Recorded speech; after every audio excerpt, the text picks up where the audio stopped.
अच्छा भैया आई हमारा जितेंद्र जी से बड़ा बढ़िया गाना बजाना सुननी तो चली चलते चलते एगो प्यार पर गीत बा। काहे कि प्यार चीज हो, प्यार एगो तपस्या हो, प्यार एगो बलिदान हो, प्यार एगो पूजा हो। प्यार के विषय में मोहम्मद साहिब पुराने शरीफ में लिखले कि मोहब्बत ही इबादत है। भगवान श्री कृष्ण गीता के सार में कह गई कि है प्रेम जगत में सार और कुछ सार नहीं। यही बात के क्रिश्चियन लोग कहेला कि प्रेम ही परमेश्वर है। अंग्रेज लोग कहेला कि love is God, God is love. एगो लड़का एगो लड़की पमुआता कहता का दुनिया में आए हैं तो कुछ नाम करके जाएंगे, नाम ना किया तो साकी तुझे बदनाम करके जाएंगे। हम बंदे हैं प्यार की, मांगे सबकी खैर, हो नहीं किसी से दोस्ती, नहीं किसी से बैर।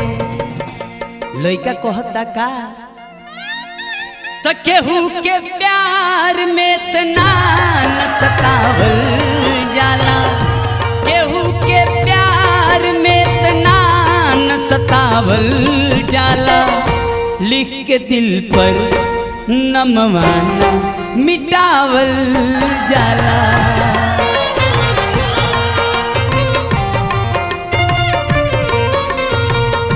लिख के दिल पर नमवाना मिटावल जाला।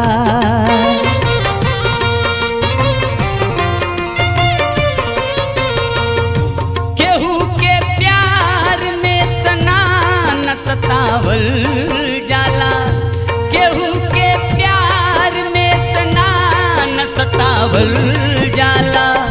लिख के दिल पर नमवाना मिटावल जाला।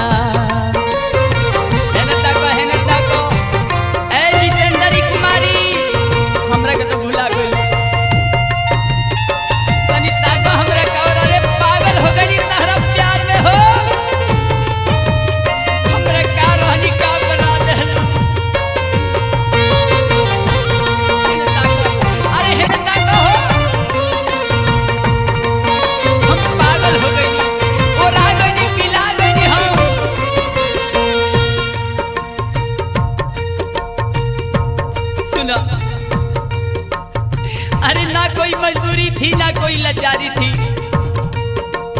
बाबूजान भैया, ना कोई मजबूरी थी ना कोई लाचारी थी। अरे बेवफाई तो उसकी पैदाइशी बीमारी थी। हमें अपनों ने तीर मारा तो गैरों ने लाश उठाई, हमें अपनों ने तीर मारा तो गैरों ने लाश उठाई। जब निकला मेरा जनाजा तो यारों ने होली मनाई। वो जमीन से फलक पे पयाम करते हैं, वो जमीन से फलक पे पयाम करते हैं। कटा कर उंगलियां शहीदों में नाम करते हैं। लोग गैरों की बातें करते हैं, हम खुद को आजमाए हैं। लोग कांटों से बचकर चलते हैं, हम फूलों से चोट खाए हैं।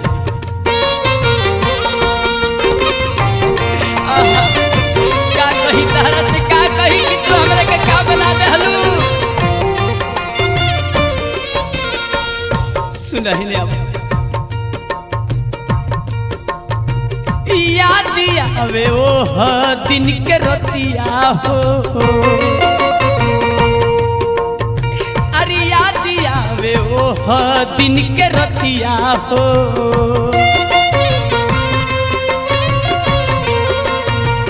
वही में बीतल रहे रोतिया हो।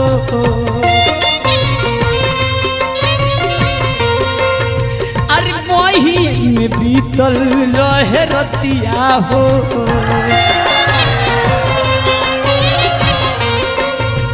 लेकिन कोयलू का धोखा दे के बीच रास्ता में छोड़ के चल गईलू। लगा के नहिया से नहिया न छोड़ावल जाला, लगा के नहिया नहिया न छोड़ावल जाला, लिख के दिल पर नमवाना मिटावल जाला। हाँ जितेंद्र जी जगह कौनी होंगे गा के दिखाओ। नमवाना मिटावल जाला, एकर नाम है भाव।